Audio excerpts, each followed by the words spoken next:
Ji, I think आपकी slide में भी थोड़ा-सा प्रॉब्लम है और वॉइस भी क्लियर नहीं है। Anyone else please miss Javeria, miss Sajida अगर आप हमारे साथ हैं तो मुझे बताइएगा कि ऐसा ही प्रॉब्लम आपके साथ भी है? जी, अस्सलाम वालेकुम सर। बिल्कुल, स्क्रीन बहुत ज़्यादा वॉइस भी क्लियर नहीं है सर। जी मैडम नगीना, आपको अगर मेरी आवाज़ आ रही है तो प्लीज़ आप डिस्कनेक्ट करके अगेन जो है इसको कनेक्ट कीजिए, शेयर भी अगेन कर दीजिए। There is a problem with your network I think.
थोड़ा सेट कर लेती हैं।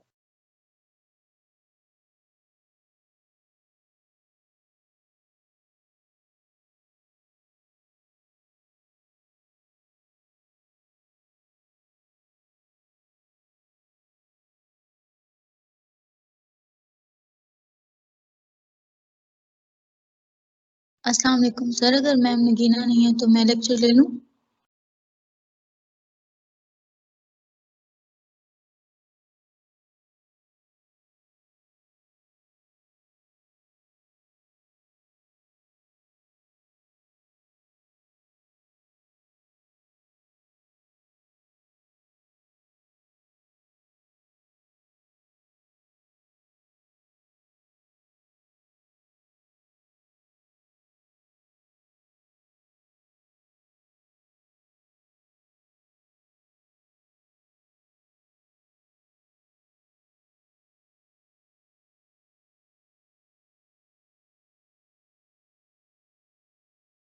जी मैडम साजिदा, ज़रा देखिए मैडम नगीना का क्या मसला हो रहा है?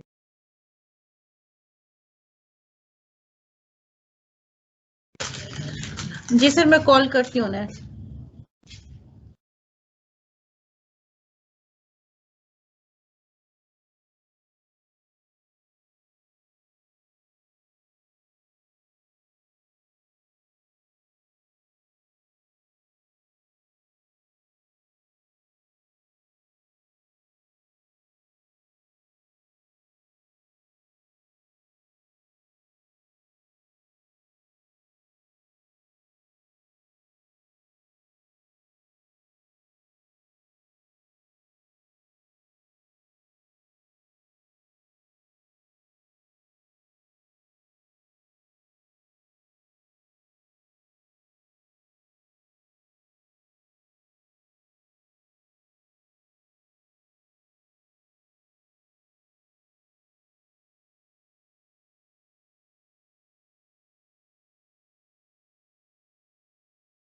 मैडम साजिदा प्लीज़ देख लें ज़रा मैडम नगीना के साथ क्या मसला है। अगर उनका सर नेटवर्क मैंने ट्राई किया है, नंबर बिजी जा रहा है, मैं फिर ट्राई करती हूँ।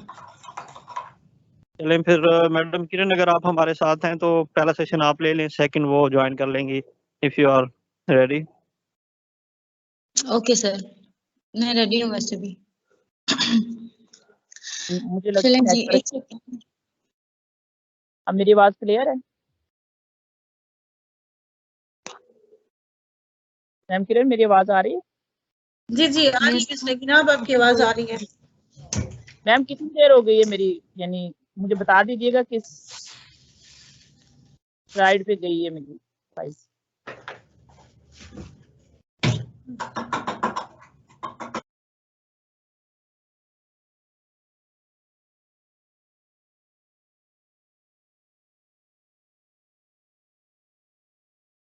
हो रही है मैम, आप ले लें। जी मैम, साइदा कौन सी स्लाइड पे गई है मेरी वॉइस? शुरू में ही नहीं आ रही थी मिस रगीना, अब ठीक है, अब आपकी विजिबल भी है स्लाइड्स, आवाज भी क्लियर है। जी, तशबिया और अरकान तशबिया। जी, आज का टॉपिक है हमारा तशबीह और अरकान तशबीह। यानी तशबीह वो चीज है जिसमें हम एक चीज को मुमासल करार देते हैं या दूसरी चीज के बराबर करार देते हैं, और इसके रुकन कितने हैं, इसके पार्ट्स कितने हैं, इसके हिस्से कितने हैं। तो अकबर इलाहाबादी का एक शेर है कि तशबीह तेरे चेहरे को क्या दूं गुले तर से, होता है शगुफ्ता मगर इतना नहीं होता। तशबीह है क्या? तशबीह का लफ्ज शुबा से निकला है। शुबा का मतलब होता है शक करना, यानी ऐसी खुसूसियत पे शक करना कि इस चीज में नहीं है बल्कि मेरे महबूब के अंदर है, या ममासल करार देना। मैथ में, रियाजी में ममासल इक्वल टू क्रॉस पेंटेंस, यानी वो इक्वल और उसके ऊपर एक निशान सा होता है, यानी इक्वल टू बराबर है तकरीबन।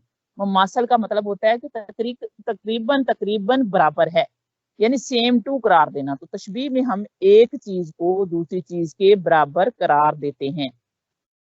किसी चीज की अच्छी या बुरी खुसूसियत को दूसरी चीज की अच्छी या बुरी खुसूसियत के बराबर करार दें तो उसे तशबीह कहते हैं। तशबीह के अरकान 5 है। सबसे पहला है मुशब्बा, दूसरा है मुशब्बा बे, वजह तशबीह, गर्ज़ तशबीह और हरूफ तशबीह। इस तरह के 3 होते हैं, तशबीह के 5 होते हैं, ये माइंड में रखनी है बात। मुशब्बा, मुशब्बा बे, वजह तशबीह, गर्ज़ तशबीह, हरूफ तशबीह। मुशब्बा क्या होता है?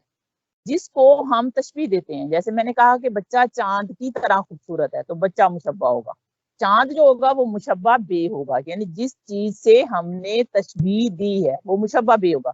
या जैसे मीर तकी मीर का शेर अभी थोड़ी देर पहले मैंने पढ़ा था कि आज की उसके लब की क्या कहूँ, पंखड़ी क्या कहिए, पंखड़ी एक गुलाब की सी है। तो लब जो हो गया वो मुशब्बा हो गया, पंखड़ी जो हो गया वो मुशब्बा बे हो गया।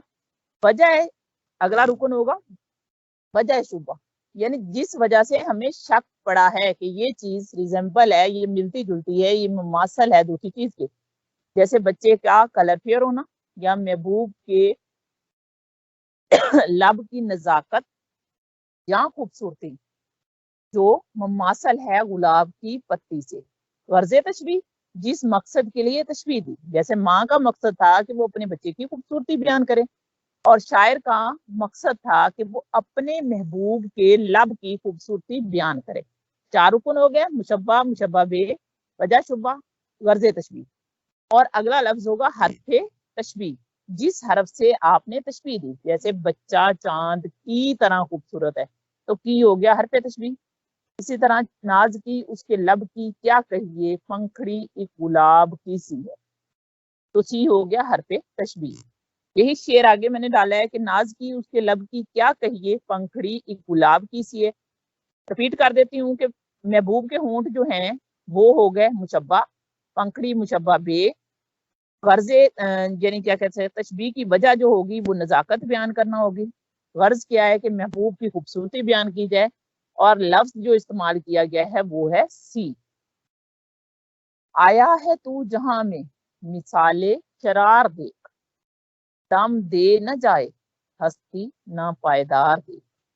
अब आया कौन है जहान में? इंसान। तो इंसान है मुशब्बा, उसको मिसाल दी है शरार या आग से। जैसे आग जरा सी जलती है और वो बुझ जाती है, तो वो इंसान मुशब्बा और शरार मुशब्बा बे। मिसाल हरफे तशबीह। वजह क्या है? इंसान की आर्जीपन और नापैदारी या जिंदगी के जल्द खत्म होने को बयान करना। और गर्ज क्या है कि शायर जिंदगी के फानी होने या नापायदारी को बयान करना चाहता है।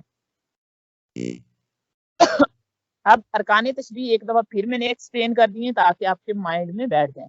मुशब्बा क्या है? तारीफें भी आ जाती हैं बाज़ औक़ात इसकी।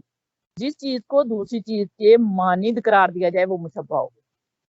मुशब्बा बे जिस चीज के साथ उसको तशबीह दी जाए वो मुशब्बा बे होगी। हरफ तशबीह जो हर्फ हम इस्तेमाल करेंगे तशबीह देने के लिए, मसलन हूबहू, मसल, गोया, सूरत, यूं, सा, सी, से, जैसा वगैरह। वजह शुबा वो वजह जिसकी वजह से हम तशबीह दे रहे हैं। गर्ज तशबीह वो मकसद या गर्ज जिसके लिए तशबीह दी जाए, मसलन बच्चे की खूबसूरती बयान करना कि बच्चा चांद की मानद खूबसूरत है, तो बच्चा क्या हो गया मुशब्बा, चांद हो गया मुशब्बा बे, खूबसूरती होगी वजह शुबा या हमें मासल करार देने की वजह की तरह हरफे शुबा, और गर्ज क्या होगी माँ की कि वो बयान करना चाह रही है अपने बेटे की खूबसूरती। अकसाम तशबीह इसकी बहुत सारी अकसाम है। हसी तशबीह जिसको हम हिस्से महसूस कर सके, और गैर हिस्सी तशबीह ये मैंने आगे भी ये स्लाइड दी है तो इसलिए इसको मैं छोड़ रही हूँ। मिसालें, खिलना कम कम कली ने सीखा उसकी आंखों की नीम ख्वाबी से। मीर तकी मीर कहते हैं कि कली ने कम कम खिलना सीखा है मेरे महबूब की नीम ख्वाबी से। जो वो आधा सोया हुआ है आधा जागा हुआ है, उसकी आंखें कुछ बंद हैं कुछ खुली हैं, तो वो शायर महबूब की आंखों को तशबीह दे रहा है कली से। तो महबूब की आंखें होगी मुशब्बा कली, मुशब्बा बे, और नीम खाबी उसकी वो गर्ज तशबीह होगी। इसी तरह आप इसमें से 5 अरकान निकालेंगे। अब कली के आहिस्ता आहिस्ता खिलने को महबूब की नीम खाबी से उसने तशबीह दी है। आमतौर पे अरकान पूछे जाते हैं, ये निकालने नहीं होते इसमें से, बाज़ औक़ात हरफ या मुशब्बा और मुशब्बा बे निकाले जाते हैं।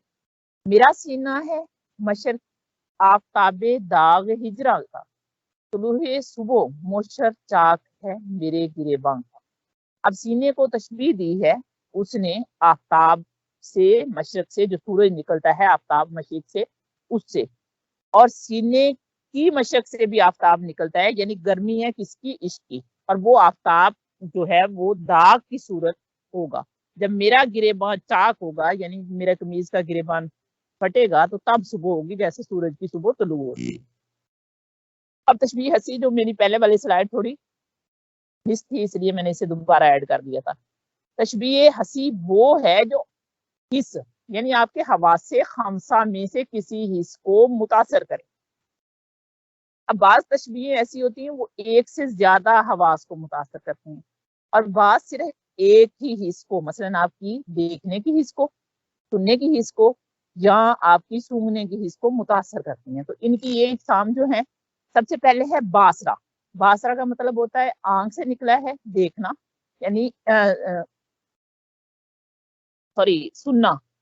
जिस तशबीह का तल्लक जिससे बासरा से हो उसे बसरी तशबीह कहते हैं। बसर ये कान से निकला है।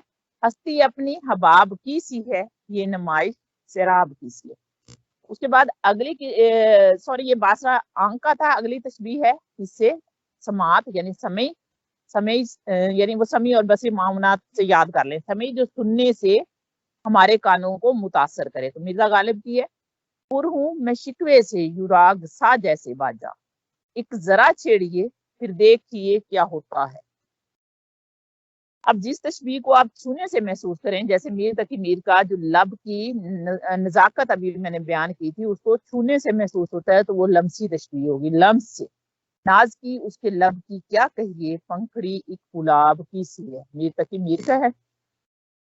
अब शामी जो हमारे सूंघने से हो, 5 हिस्से हैं, 5 इकसाम होंगे। क्यों ना कहूँ ना क्यों ना गुल अंदाम इन हसीनों को, गुलाब की सी कुछ आती है बू पसीने में। अब जायका जो है वो मजूकी उसे कहते हैं, वो तशबीह जिससे जायके की हिस्स मुतासिर हो उसे मजूकी कहते हैं। जैसे टूटे तेरी निगाह से अगर दिल हबाब का, पानी भी फिर पिए तो मजा हो शराब का, पानी का मजा यानी जायका। अब बाज तशबीहें ऐसी होती हैं कि उनकी हम वजाहत नहीं कर सकते, वो बस हमारे दिलो दिमाग को गिरफ्त में ले सकती है। जैसे मीर का भी शेर हमने पढ़ा है कि मीर इन नीमबाज आंखों में सारी मस्ती शराब की सी है। पैकर बनाती हैं यानी हमारी आंखों के सामने पूरी शक्ल को तराश देती हैं तशबीहात। तशबीहें तस्वीर बनाती हैं जो हमारे हवास को बेदार करती हैं। जैसे वली दखनी का शेर था, तुझ लब की सिफ्त लाले बदख्शां से कहूंगा। लाले बदख्शां, बदख्शां का हीरा। बदख्शां एक मुल्क है, यहाँ के लाल या हीरे बहुत मशहूर हैं, और जो सबसे सुर्ख रंग का मशहूर तरीन हीरा है उसे लाले बदख्शां कहते हैं। तुझ लब की सिफ्त लाले बदख्शां से कहूंगा, जादू है तेरे नैन गजालां से कहूंगा। वली, भर आती है आज यूं आंखें जैसे दरिया कहीं उबलते हैं। चाल जैसे कड़ी कमान का तीर, दिल में ऐसे कि जा करे कोई। मिर्जा गालिब का है, आतिश कहते हैं, न पूछ हाल मेरा खूब खुश्क सहराओं, कि मेरा हाल जो है सहराओं सा खुश्क है। और सहरा चूंकि खुश्क होते हैं तो वहां पे जो आपकी घास फूस होती है या कोई भी चीज होती है उसको फौरन आग लगाए तो लग जाती है। लगा के आग मुझे काफिला रवाना हुआ है। जी, तशबीह का कोई भी पार्ट आपको समझ ना आया हो तो आप क्वेश्चन कर सकते हैं। मैम जवेरिया या मैम किरण, आप माइक देखिएगा।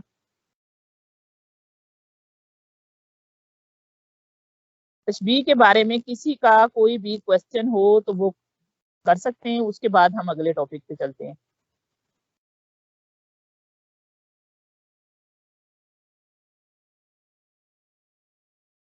यस जवेरिया, मैम, क्वेश्चन है सफीना का। जी मिस सफीना, आपका माइक मैं अलाउ कर रही हूँ।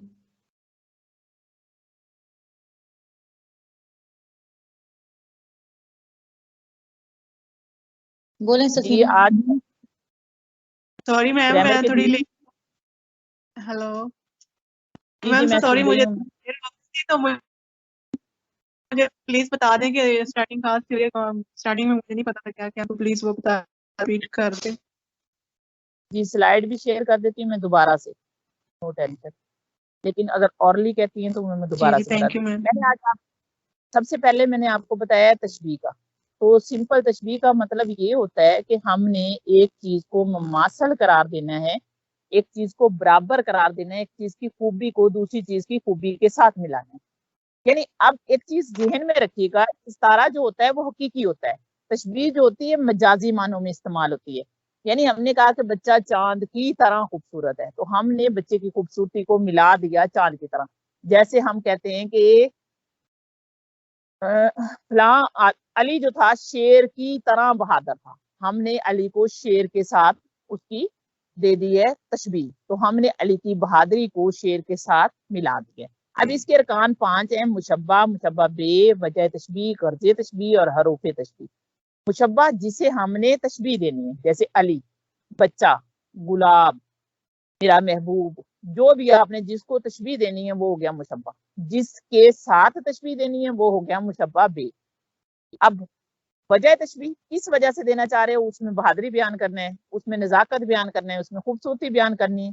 गर्ज तशबीह तकरीबन ये वजह तशबीह और गर्ज तशबीह मिलता जुलता है कि ये खूबसूरती बयान कर रहा है, बहादुरी बयान कर रहा है। और हरूफ तशबीह जैसे कि सा, जैसे नाज की उसके लब की क्या कहिए, पंखड़ी एक गुलाब की सी है, तो सी हरफ तशबीह है। अब तशबीह जो है इसकी इकसाम वैसे तो बहुत सारी हैं, लेकिन एजुकेटर के लिहाज से 5 मैंने करवाई हैं आपको, वो आप कर चुकी हैं अभी के, जो हवास को मुतासर करे। अब हमारे हवास 5 है। सबसे पहले बासरा है, यानी हमारी देखने की, जो हमारी आंखों को मुतासर करे। समई, जो हमारे कानों को मुतासर करे। मज़ूकी, जो हमारे ज़ौक़ को मुतासर करे, सूंघने को, वो सॉरी ज़बान को। शामी, जो हमारी नाक को मुतासर करे। और कुछ तशबीहात ऐसी होती हैं कि वो पूरे, यानी महबूब की जैसे तस्वीर बना देना, पैक कर तराशी कर देती हैं। जैसे मैंने एक मिसाल दी है आप लोगों को कि खिलना कली का कम कम, खिलना कली ने कम कम सीखा है मेरे महबूब की। वो शेर मेरे माइंड में पूरा नहीं आ रहा। जैसे ये चाल जैसे कड़ी कमान का तीर, दिल में ऐसे कि जाग करे कोई। अच्छा, ये आपको इसके एमसीक्यूज में सेंड कर दूंगी, तकरीबन 100 के करीब है, 2 स्लाइडों में है। उसमें से आपने सिर्फ तशबीह के करने हैं, इस्तारा के नहीं करने। और जितने बोर्ड के पॉइंट ऑफ व्यू से पेपर्स हैं, पेपर्स में जो क्वेश्चन आ चुके हैं तशबीह के बारे में, उनके तकरीबन मैंने कोशिश की है कि सारे जो शेर हैं वो आपकी स्लाइड में डाल दूं। तो आपने कम से कम वो शेर आपको आते हैं या नहीं आते, कम से कम आपकी नजर से इस तरह गुजर जाए कि वो पीपीएससी वाले अगर देते हैं वो शेर और पूछते हैं कि इसमें तशबीह इस्तेमाल हुई है, इल्म बयान की कौन सी किस्म इस्तेमाल हुई है, तो आप बता सकें। इल्म बयान और इल्म बदी में भी फर्क है। इल्म बयान में आपकी ये तशबीह इस्तारा 4 चीजें हैं और बदी में आपकी सनतें हैं। तो सनतें भी करवा दूंगी अभी, तशबीह और इस्तारा, और इनका फर्क कल तक मैं कंप्लीट करूंगी। उसके बाद वाहिद जमा मुजक्कर मुअन्नस, वो पूरा सिलेबस में जो सर को हमने अप्रूव करवाया था उसी के हिसाब से मैं चलूंगी। तो इंशाल्लाह आपके सारे ग्रामर के टॉपिक हो जाएंगे। पिछले सेशन में किसी पार्टिसिपेंट ने क्वेश्चन किया था कि मैम मुझे ग्रामर की समझ नहीं आ रही, तो आज से मैंने ये कोशिश की है कि एक एक टॉपिक जो अहम है वो हर एक के साथ शामिल करती जाऊं। नावल आपका नहीं होगा क्योंकि टाइम शॉर्ट है। नावल जो हैं वो एक स्लाइड मैंने बनाई है, हर नावल की अहम बातें, और एक नावल बता दिया करूंगी, वो आप खुद रीड आउट कर लिया करें, फिर उसके बाद उस पर डिस्कशन कर लेंगे। तो ग्रामर में से अगला टॉपिक है ज़मीर और उसकी किस्में। हमने ज़मीर किया था, ज़मीर वो है जो मारफा की जगह पे इस्तेमाल किया जाए, इसम मारफा की जगह पे। मारफा हमने क्या किया था, जो किसी खास जगह, शख्स या चीज का नाम हो जिसे हमने तखसीस दी है, जिसे हमने खास किया है, जैसे अली, असलम, अकरम। अब हम बाज़-औक़ात ये सवाल माइंड में आ जाता है कि अगर हम गाय पे मजमून लिखते हैं तो हम लिखते हैं कि ये मेरी गाय है, तो उसमें इसम ज़मीर क्यों इस्तेमाल हुआ? जब हम मजमून लिखते हैं या किसी चीज को खास करते हैं तो वो नकरा से मारफा हो जाती है। तो इसम ज़मीर हमेशा इसमें खास या इसमें मारफा की जगह पे लगाया जाता है। ज़मीर का मतलब ये होता है कि जो चीज आपकी स्पेशल है उसकी जगह पे आपने इसमें ज़मीर लगाया। जैसे आबिद स्कूल आया, वो एक होनहार तालिब इल्म है, उसका घर स्कूल से करीब है, तो आबिद की जगह पे हमने वो लगा दिया, आबिद की जगह पे उसका लगा दिया। आबिद की जगह पे हम कुछ भी लगाएं जो आबिद के नाम को शो करे, उसे जाहिर करे, उसे ज़मीर कहते हैं। अच्छा, ज़मीर की इक़साम, सिफत की इक़साम, जुमला इस्मिया फेलिया, कलाम ताम, कलाम कामिल, ये चीजें जो आएंगी तो एक एक करके मैं करवाती जाऊंगी। ज़मीर का सिर्फ जो चीज आपने याद रखनी है वो ये है कि मारफा की जगह पे इस्तेमाल होने वाला हर्फ जो है वो होगा कलमा, बामैनी कलमा, जो वो होगा वो ज़मीर। अब मैं, हम, तुम, ये, वो, तुम्हारा, हमारा, मेरा, ये सब इसमें ज़मीर है। इसम इशारा और इसम ज़मीर में फर्क क्या है कि इसम इशारा में हम उंगली से इशारा करते हैं कि वो चीज, और इसम ज़मीर में हम दिल से इशारा करते हैं, यानी दिल में हमने आबद की जगह पे लगा लिया वो एक तालिबे इल्म है। ज़मीर की किस्में 5 किस्में हैं ज़मीर की।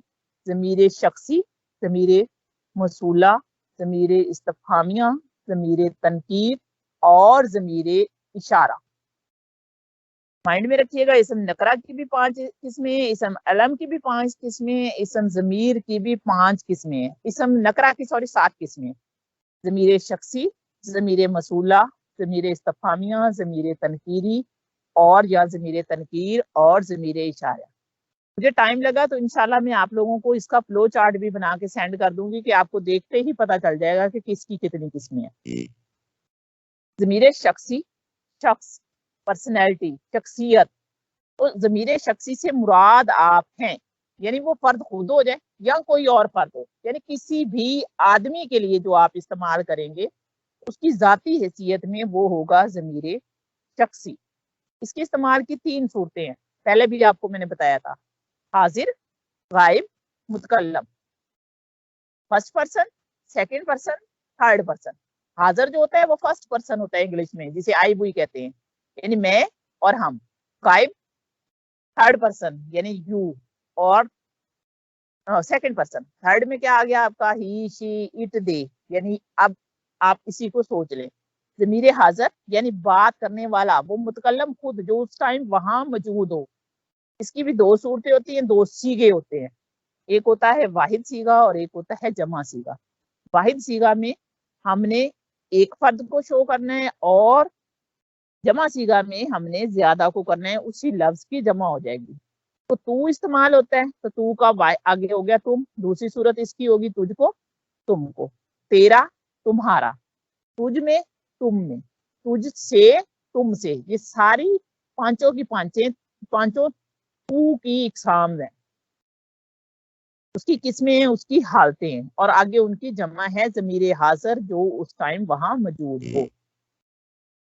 ज़मीर गायब, ज़मीर गायब वो जो नजर से ओझल हो, आंख ओझल पहाड़ ओझल वाला, गायब यानी सामने नहीं है। तो जो सामने नहीं है उसको गायब कहते हैं, इसके लिए वो इस्तेमाल होता है। उर्दू और इंग्लिश में फर्क है, इंग्लिश में हम यू इस्तेमाल करते हैं, उर्दू में गायब के लिए वो इस्तेमाल होता है। और वो की अगली किस्में क्या होंगी, उसको, उसका, उसमें, इससे, और इसकी क्या कह सकते हैं जमा सामने लिखी हुई है, वो, इसको, उनको, इसका, इनका, इसमें, इनका, इससे, इनसे। कोशिश करें कि ये इनकी जो हालतें हैं इनको थोड़ा सा याद कर लें। मुतकल्लम बात करने वाला यानी खुद। अब बात करने वाला अपने लिए जो ज़मीर इस्तेमाल करता है खुद के लिए, उसे मुतकल्लम कहते हैं, वो मैं होता है, और मैं की जमा होती है हम। मैं, मुझे, मेरा, मुझ में, मुझसे, और उधर हो गया हम, हमें, हमारा, हम में। अच्छा, ये अभी एक ज़मीर हुआ है, ज़मीर शख्सी। उसकी आगे तीन सूरतें या तीन हालतें हुई। ज़मीर की दूसरी किस्म पे जाते हैं, वो है ज़मीर मौसूला, मौसूल से निकला है। पहला हमने वो ज़मीर, अच्छा जो अपनी बात जिसकी पूरी ना हो, मौसूला वो कहते हैं कि जिसको पूरा करने के लिए साथ एक लफ्ज लगाया जाए। वो ज़मीर जो इस्म की जगह इस्तेमाल हो मगर इसके साथ मजीद एक जुमला लगाया जाए जो इसी इस्म के बारे में कहा गया हो। जैसे वो लड़का जो कल आया था पकड़ा गया, डाकू जिसको मैं पहचानता हूँ बता दूंगा, तुम्हारा दोस्त, तुम्हारे की तरफ इशारा किया गया जो दमाम में रहता है, आ रहा है। अब जो जिसको ज़मीर मौसूला है, मौसूला क्या है, वो वाला ज़मीर जो ऐसे इस्म की जगह इस्तेमाल हो जिसको क्लैरिफाई करने के लिए, जिसकी वजाहत देने के लिए एक और उसका हिस्सा लगाना जरूरी हो। जैसे मैं कहती हूँ वो लड़का जो कल आया था, तो मेरा जो फिक्रा है वो मुकम्मल नहीं होगा, उसको समझने के लिए पकड़ा गया लगाना जरूरी होगा। डाकू जिसको मैं पहचानता हूँ बता दूंगा कौन सा है, यानी तो जिसको, जो, ये होंगे हमारे ज़मीर मौसूला। अगली किस्म है ज़मीर इस्तिफामिया। इस्तिफामिया या इस्तदराक जो होता है इसका मतलब होता है सवाल करना, यानी सवालिया। तो ऐसे ज़मीर जो कोई भी सवाल करने के लिए इस्तेमाल हो उन्हें ज़मीर इस्तिफामिया कहते हैं। मसलन किसने, कौन, किसको, किससे, किसने देखा, कौन गया, जिसमें भी ज़मीर सवाल करेगा किसकी जगह पे, इसमें खास की जगह पे वो ज़मीर इस्तिफामिया होगा। ज़मीर तनकीर यानी तनकीर का मतलब होता है गैर यकीनी, तनकीरी सूरत हाल, यानी वो ज़मीर जो गैर यकीनी शख्स या चीज के लिए इस्तेमाल हो। जैसे कोई, कुछ, आप क्या खाएंगे, वो जवाब देता है कुछ भी दे दीजिए, कुछ चीज के लिए इस्तेमाल हुआ है। ज़मीर इशारा, वो ज़मीर जो इशारा करने के लिए इस्तेमाल हो। जैसे ये खरीदोगे, वो, अब ये इशारा करीब और दूर की चीजों के इस्तेमाल के लिए इशारा करने के लिए इस्तेमाल किया गया। जी, यहाँ तक कोई सवाल हो तो।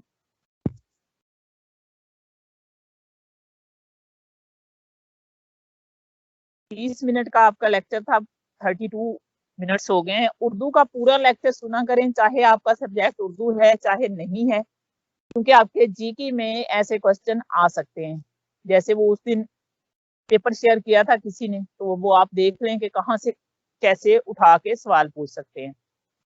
जी मैम, जो ये किसी का क्वेश्चन है?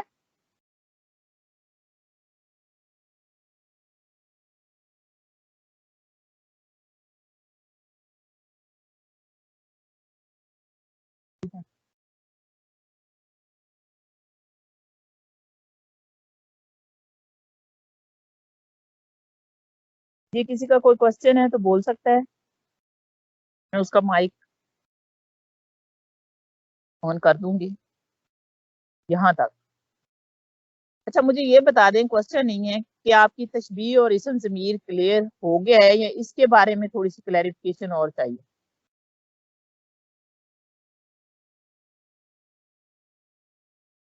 कोई एक, ताकि मुझे पता चल जाए कि आपको समझ आ रही है या नहीं। सफीना आपका माइक ऑन है, आप ही जी। मुसरत पर भी जी, मिस मुसरत आपका माइक ऑन है।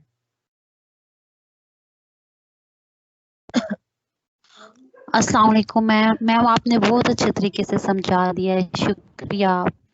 आपने पहले भी माशाल्लाह बहुत वाज़ेह तौर पे बता दिया है, शुक्रिया। आप अगला टॉपिक शुरू करें। ठीक है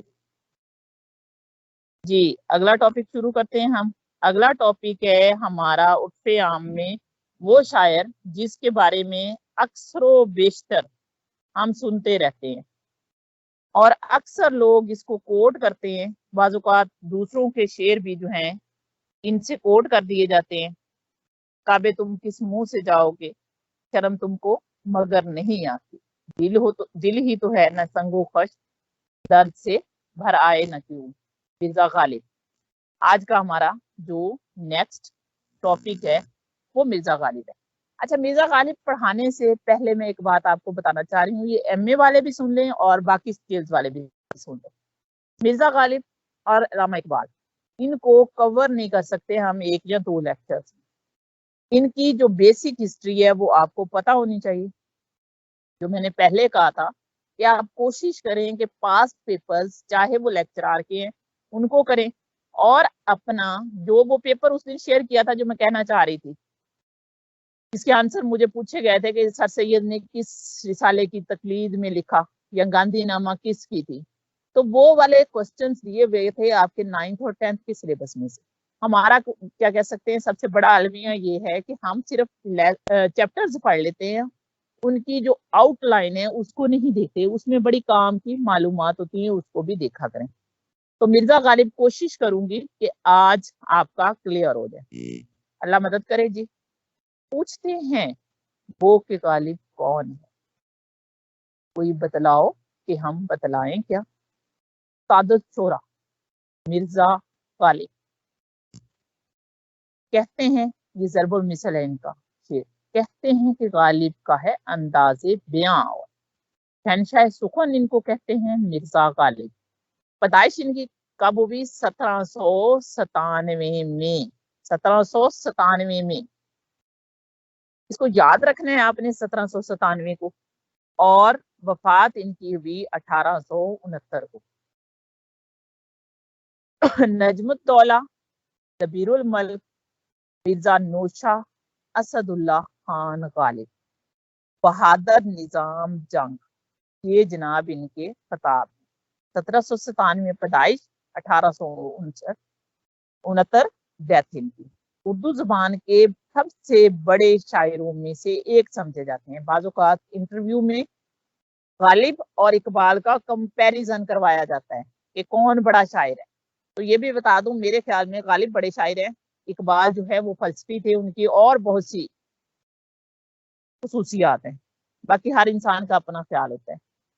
कहा यह जाता है, ये कौल मशहूर है कि 19वीं सदी यानी 1900 साल, जो पूरा 100 साल है, एक सदी, वो गालिब की है। 18वीं सदी जो है वो मीर तकी मीर की है, और 20वीं सदी जो है अल्लामा मोहम्मद इकबाल की है। 19वीं सदी के शायर थे।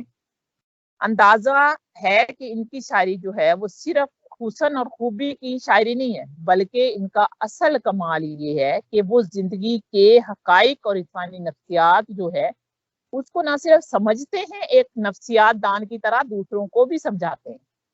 पैदाइशी नाम जब पैदा हुए तो उस वक्त नाम रखा गया मिर्जा असदुल्ला बेग। 27 दिसंबर 1797 में काला महल जगह का नाम है, इनका महल था जो आगरा रियासत भरतपुर में है, वहां पैदा हुए। वफात 15 फरवरी 1869 को 72 साल की उम्र में हुई। जगह जहां वो रहते थे गालिब की हवेली, गली कासम जान। पुरानी दिल्ली शोरियत इनके पास दो थी, मुगलिया भी और दूसरी बरतानवी भी। वफात तक ये बरतानवी शरीयत में रहे।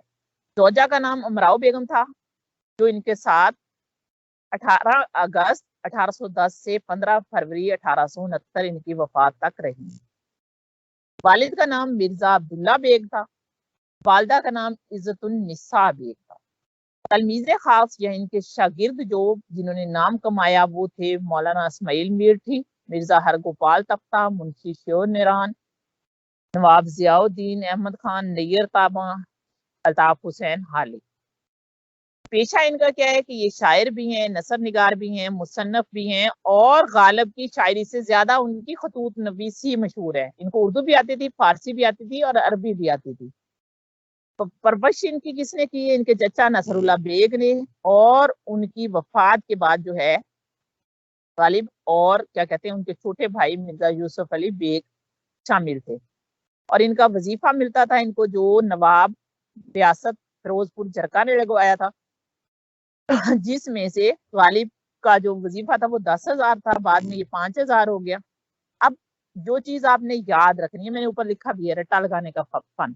गालिब की तारीख पैदाइश से आप शिबली नमानी जिन्होंने अल फारूकी भी लिखी है की तारीख पैदाइश याद कर सकते हैं। गालिब 1797 में पैदा हुए और उनसे 100 साल बाद 1897 में शबली पैदा हुए। शबली जो है वो 100 साल छोटे हैं गालिब से। शबली के ऊपर 3 नुक्ते हैं, तो 3 जून 1897। दिल्ली में अमराव बेगम से शादी की। उस वक्त उनकी उम्र 13, गालिब की उम्र 13 साल और उनकी उम्र बेगम की बाज लोग कहते हैं 11 साल थी। अमराव बेगम का वालिद जो था वो नवाब इलाही बख्श था, यानी इज्जतदार गिराना था, नवाबों से ताल्लुक रखते थे। उबैदुल्लाह बेग के वालिद जो थे उनका नाम था, 5 साल की उम्र में फौत हो गया। और वालदा का नाम मैं पहले बता चुकी हूँ, इज्जतुन्निसा। पहला तखल्लुस असद था। असद इन्होंने क्यों मनसूख किया? क्योंकि इस जमाने में एक और शायर था, वो असद के नाम से शायरी करता था, तो गालिब के अंदर एहसास बरतरी था, इसलिए आपने कि मेरा कलाम कहीं उससे मंसूब ना हो जाए, अपना तखल्लुस असद से गालिब कर दिया। असद का मतलब शेर होता है और गालिब का मतलब भी गालिब रहने वाला होता है। 7 बच्चे थे, सब फौत हो गए। फिर बीवी का भांजा गोद लिया जैनुल आबिदीन, वो भी एन जवानी में वफात पा गया। और उनके बेटे जो थे जैनुल आबिदीन के 2 बेटे थे, उसने हुसैन एंड बाकर, उसको अपने पास रखा। अब इनकी शायरी मशहूर, जहां तेरा नक्शे कदम देखते हैं, ख्याबा ख्याबा इरम देखते हैं। जब शेर आ जाता है और पूछा जाता है कि इसके शायर का नाम क्या है, माना कि तुझ इश्क है गालिब के लहन से, है शेर मेरे रंगी इसी नोके कलम से। अशआर में भरता हूँ वही रंगे तगज़्ज़र, वो रश्क के महव अंजम है खाक सिरा। उस्ताद गजल हैं तो मैं अदना सा शायर, नाजा हूँ कि निस्बत उसी सनफे सुखन से। ये शेर आप खुद पढ़ लीजिएगा, ये काफी मशहूर इनका शेर है। हमने माना कि तगाफिल न करोगे, मगर खाक हो जाएंगे तुझको खबर होने तक। दादत बरेलवी क्या कहते हैं कि गालिब जबान और लहजे के चाबक दस्त फनकार हैं। वो रोजमर्रा और मुहावरे को इस तरह बयान करते हैं कि इसकी सादगी दिल में उतर जाती है। अब्दुल रहमान बजनवरी, इनका जो क्या कहते हैं खताब है, ये अक्सर जो पीपीएससी के पेपर है उनमें आया हुआ है कि हिंदुस्तान की अलहामी किताबें, अलहामी यानी आसमान से उतरने वाली किताबें 2 हैं, वीदे मुकद्दस और दीवाने गालिब। वीदे मुकद्दस हिंदुओं की मुकद्दस किताब है, जो वो कहते हैं कि आसमान से नाज़िल हुई। 2 मिनट अजान तक वेट कीजिएगा।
ये गालिब एक दरख्शां सितारे थे, फलसफी ज़हन था इनका, इनका तख़य्युल आसमानों की वस्तों तक पहुंच जाता है। ये रीड आउट आपने ज्यादा खुद करना है, कोई टॉपिक समझना है, क्योंकि ये उनकी खसूसियात हैं। तो आप मुझसे पूछिए तो यानी कि ये जमीन तो क्या इनकी वो आसमान तक इनका तख़य्युल और इनकी उड़ान पहुंच जाती थी। अच्छा, इनकी शायरी जो है उसकी खसूसियत ये है कि सबसे पहले ये हवास पर असर करती है। मैंने तशबीह में भी इनका शेर पढ़ा है, यानी इनसे हमारे हवास जो हैं वो फौरन मुतासिर होते हैं, हम उसी कैफियत में पहुंच जाते हैं। डॉक्टर फरमान फतेहपुरी कहते हैं कि गालिब के इकबालो बयानात के सिलसिले में खसूसी मुहतात रहने की जरूरत है, इसलिए कि वो बनोट बाज शायर हैं, कदम कदम पर पैंतरे बदलते हैं और अपनी खुददारी और अनायत के बावजूद मसलिहत को हाथ से नहीं जानने देते। डॉक्टर मोहम्मद हसन कहते हैं कि दीवाने गालिब को हम नई नस्ल की अंजील करार दे देते हैं। किसने कहा है ये नई नस्ल की अंजील है? डॉक्टर मोहम्मद हसन ने। अब्दुल रहमान गजनवी ने इनके कलाम को क्या कहा है? क्या कहते हैं, अलाहमी किताब है। हिंदुस्तान में अलाहमी किताबें दो ही हैं, एक दीवाने गालिब और एक वीद मुकद्दस। इबादत बरेलवी क्या कहते हैं कि इनकी शख्सियत जो थी वो रंगारंग थी, कि उनकी शख्सियत की खूबी है कि उन्होंने मतनू मौजू जो है, जो एक दूसरे से रिजम्बल नहीं करते थे, उनको इस खूबसूरती से कालम में डाला है कि हर शेर जो है वो अपने अंदाजे बयां से मुतासर करता है। जैसे जब तवक्का ही उठ गई गालिब, क्यों किसी का गिला करे क्यों, रगे संग से टपकता वो लहू के फिर न थमता, जिसे गम समझ रहे हो अगर शरार होता। कौले महाल से इन्होंने अपनी खूबसूरती कलाम में पैदा की है। कौले महाल का मतलब ये होता है कि ऐसी बात बयान करना जो हकीकत के उल्ट हो, लेकिन अगर उस पर गौर करें तो वो हकीकत ही हो। कौले महाल को इस्तेमाल करने के लिए बहुत ज्यादा ज़हीन होना जरूरी है, क्योंकि वो कारी के डायरेक्ट जहन पे असर करता है। मिसाल के तौर पे, जिंदगी अपनी जब इस शक्ल से गुजरी गालिब, हम भी क्या याद करेंगे खुदा रखे, हमको मालूम है जन्नत की हकीकत, लेकिन दिल के बहलाने को गालिब ख्याल अच्छा है। अब अपनी शायरी में इन्होंने रमजो अमानियत से भी हुस्न पैदा किया है, यानी अशारे कनाए से उन्होंने शायरी को खूबसूरत बनाया है। माशरती मौजुआत पे बात करते हैं तो इशारे के पर्दे में करते हैं। जैसे दे के खत मुंह देखता है नामावर, कुछ तो पैगाम जबानी और है, यानी मैंने नामावर को खत दे दिया, फिर मैं उसका मुंह देखता हूँ कि इसके चेहरे पे क्या लिखा हुआ है, तो महबूब के रवैये का अंदाजा मुझे हो जाता है, क्योंकि महबूब ने तो जवाब दिया नहीं होता। आशिकी सबर तलब और तमन्ना बेताब, दिल का क्या रंग करूं खूने जिगर होने। फिर वो क्या कहता है कि कासिद के आते आते खत एक और लिख रखूं, मैं जानता हूं जो वो लिखेंगे जवाब, यानी उसने तो जवाब लिखना नहीं, तो मैं नया खत लिख दूं। ये तंज हो रहा है। नुक्ताफरीनी पाई जाती है इनके कलाम में, आम रवज से हट कर चलते हैं और सबसे अलहदा शायरी है। वो इसी वजह से मोमिन खां मोमिन से ज्यादा अहमियत रखते हैं। मिसाल के तौर पे, हजारों ख्वाहिशें ऐसी कि हर ख्वाहिश पे दम निकले, बहुत निकले मेरे अरमां लेकिन फिर भी कम निकले, न करदा गुनाहों की भी हसरत की मिले दाद, या रब अगर इन करता गुनाहों की सजा है, यानी जो गुनाह मैंने किए अगर उनकी सजा दे रहा है तो जो नहीं किए उनकी भी दे दे। कनूती अंदाज नहीं है, यानी जितने गम दुख आप देखें, एक शायर है उसके 7 बच्चे हैं, 7 के 7 वफात पा चुके हैं, नवाबों के खानदान से और पेंशन पे गुजारा कर रहा है। बीवी का भांजा लेके पढ़ता है तो वो भी वफात पा जाते हैं जवानी में, उसके 2 छोटे छोटे बच्चों को पाल रहा है, घर में गरीबी है। क्या कहता है, कर्ज की पीते थे मैं लेकिन समझते थे हाँ रंग लाएगी हमारी फाका मस्ती एक दिन, यानी कनूती नहीं है, वो खुशी के साथ गुजारा करते हैं, नशात के साथ गुजारा करते हैं, उसका इतराफ खुद भी करते हैं। नगमा है गम को भी वो खुद कहते हैं, नगमा है गम को भी ये दिल गनीमत जानी, बेसदा हो जाएगा ये साज़े हस्ती एक दिन, कैदे हयातो बंद गम असल में दोनों एक हैं, मौत से पहले गम से निजात पाएगी। शोखी और ज़राफत, ये लोग कहते हैं कि जो हमारे नातक हम सब हैं। हमारे नातक यानी हम बोलने वाले इंसान।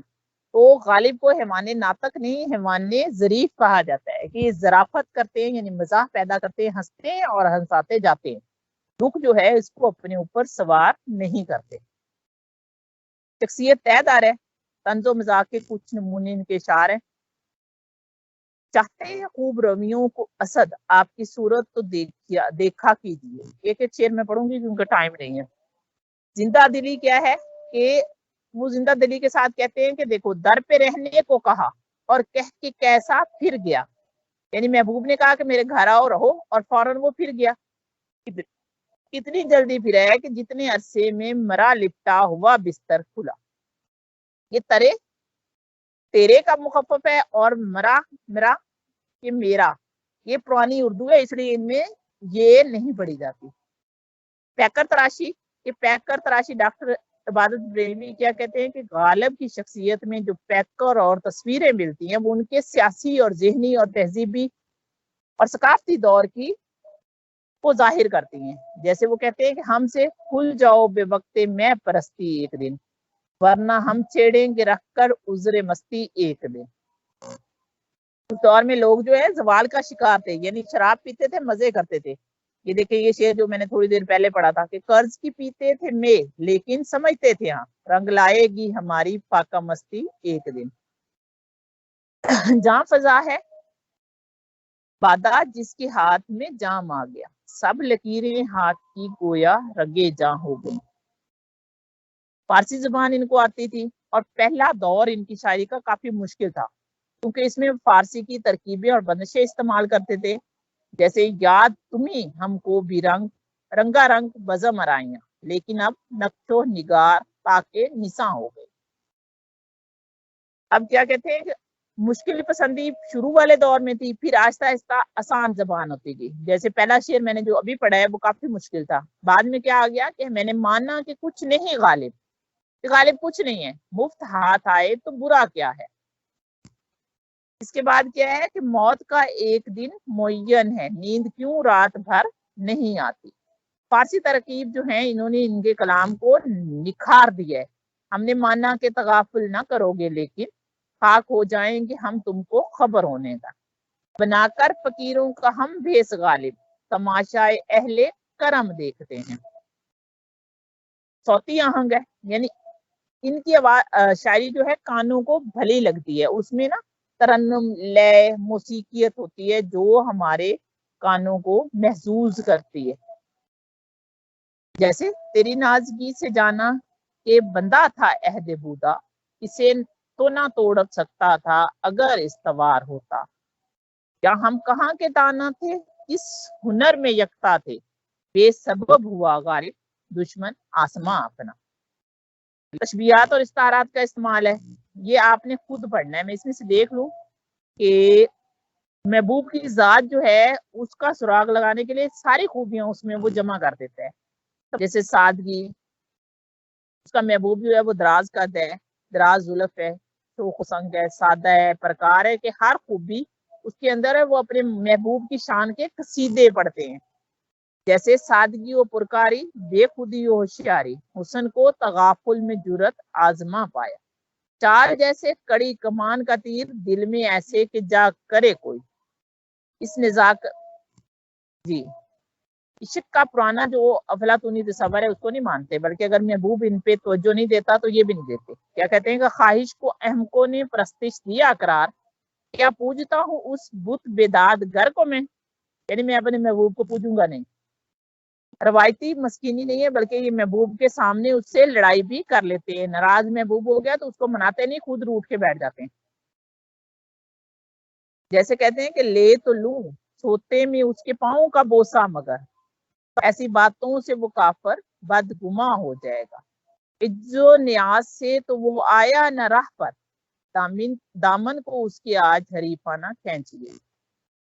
अच्छा, ये चीज इनकी एक महबूबा थी जिसे डूमनी भी कहा गया है, बाज जगह इसे 14वीं का चांद, हसीना और तवाइफ भी कहा गया है, लेकिन इनके बारे में ज्यादा मालूमात नहीं मिलती। सिर्फ एक खत है जो जाहिर करता है कि ये एक क्या कहते हैं तवाइफ से या डूमनी से बहुत ज्यादा इश्क करते थे।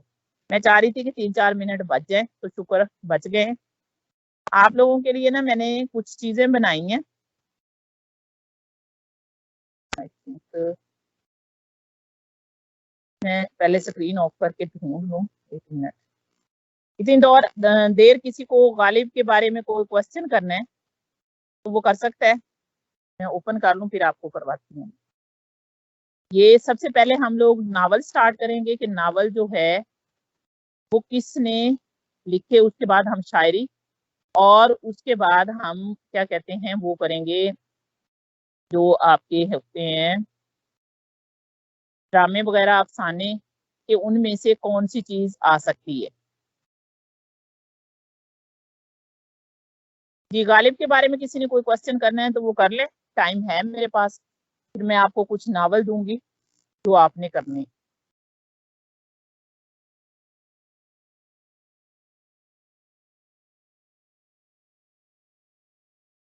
जी किसी का कोई सवाल नहीं है?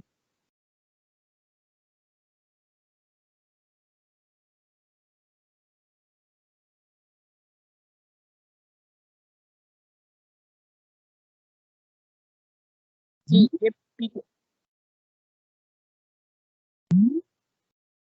मैम जुवेरिया मेरी आवाज क्लियर है?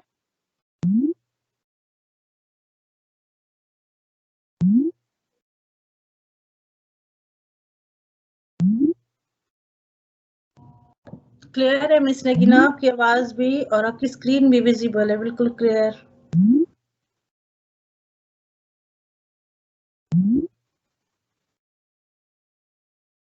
जी 21वीं सदी के जो नावल है सबसे पहले हम ये स्टार्ट करते हैं। इसका ऊपर वाला जो है वो क्या कहते हैं पहला पेज, ये अभी नहीं मैं करवाती, ये एंड में करवाऊंगी, मैं सेंड कर दूंगी। ये पहला पेज जो है ये ओनली आप लोगों ने करना है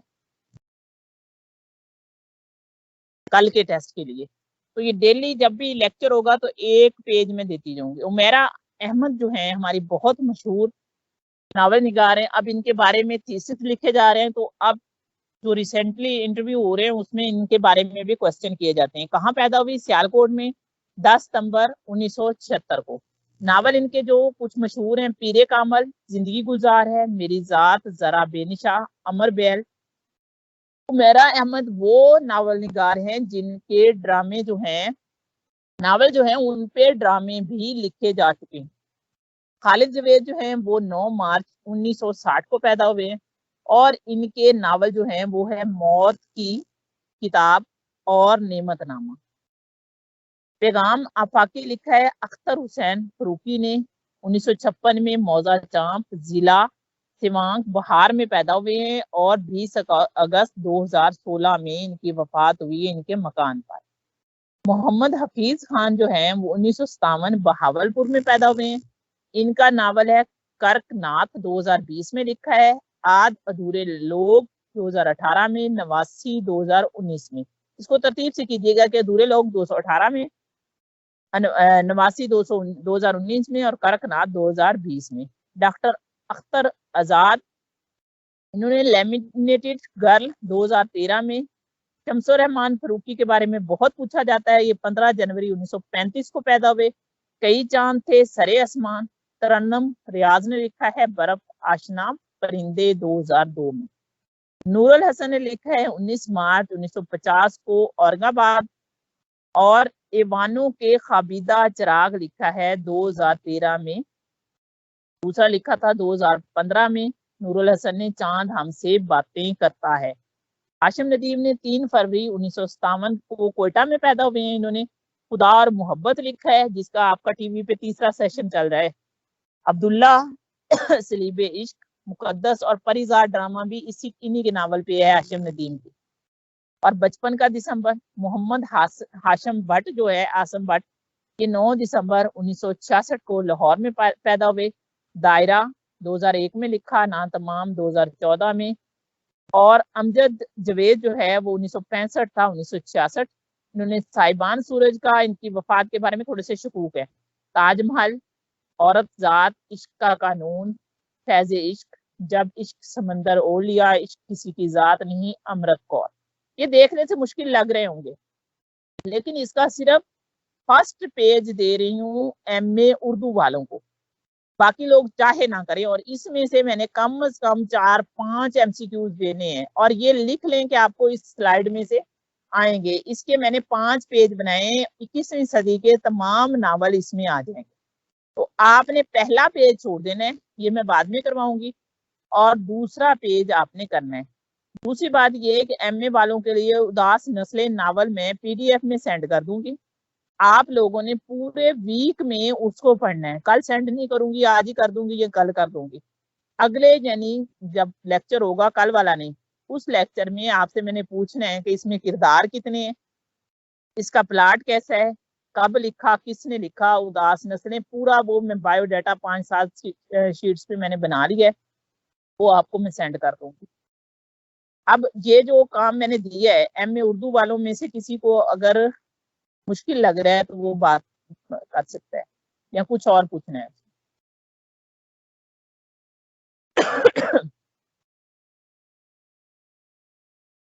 जी मुझे कम से कम आप लोग अपना जो है बता दिया करें, फर्क ज्यादा है। बाकी आपके मिर्जा गालिब के, तशबीह के और ज़मीर के तकरीबन मैं MCQs आपको सेंड कर दूंगी जो आज तक रिपीट हुए हैं, और मैं उन्हीं में से पेपर बनाऊंगी, कुछ इन स्लाइड्स में से बना दूंगी।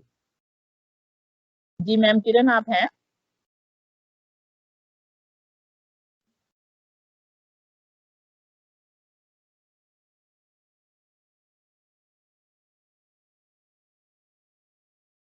मैम मैं स्टार्ट करवा लूं? बिल्कुल मैम, मेरा फर्क हो गया।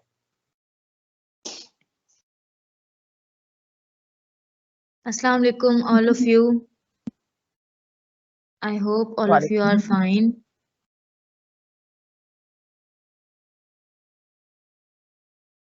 स्लाइड शो हो रही है मैम?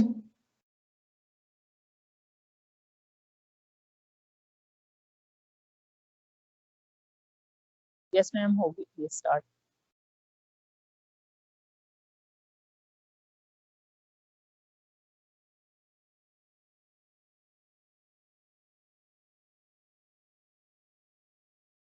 जैसा कि आप सब लोग जानते हैं कि हम लोग सबसे पहले ESE और SE ग्रामर के हवाले से टॉपिक जो है वो पढ़ते हैं। आज का जो हमारा टॉपिक है वो है पास्ट टेंसेस। प्रेजेंट टेंसेस जो है वो मैं करवा भी चुकी हूँ और उसका मैं टेस्ट भी ले चुकी हूँ। लेक्चर शुरू करने से पहले मैं आप लोगों को जस्ट ये कहना चाहती हूँ कि जो टेस्ट होते हैं बहुत मेहनत से बनाए जाते हैं। गूगल फॉर्म पे अगर एक क्वेश्चन जनरेट करने बैठे तो आपको उसमें 30 सेकेंड्स मैक्सिमम लगेंगे। अगर आप बहुत ही ज़्यादा तेज़ यूज़ करते हैं किसी भी चीज़ का, कंप्यूटर का या सेल फोन का, ठीक है। ऑलमोस्ट आप लोगों के 30+ क्वेश्चंस वहाँ पे बने हुए होते हैं और टीचर्स बहुत मेहनत करते हैं आपके उन क्वेश्चंस को बनाने के लिए। 2-2 टेस्ट आप लोगों से एक दिन में लेने के लिए, ESE का अलग और SSC का अलग। तो आप लोगों से जस्ट इतनी ही रिक्वेस्ट है कि आप लोग प्लीज सीरियस होके टेस्ट दिया करें। अगर क्लास के अंदर इस वक्त 24 लोग मौजूद हैं, हमारे पास जो रजिस्ट्रेशन फॉर्म्स आए हुए हैं 24 to 25 रजिस्ट्रेशन फॉर्म्स हैं, वो लोग मौजूद हैं हमारे पास, तो ऑलमोस्ट उनके अंदर एक की मजबूरी हो सकती है, 2 की हो सकती है, पर 10 की तो नहीं हो सकती ना। इसीलिए आप लोग प्लीज टेस्ट दिया करें। अगर आप लोग टेस्ट मेहनत से देंगे तो टीचर का भी दिल करेगा कि वो आप लोगों के लिए टेस्ट बनाए।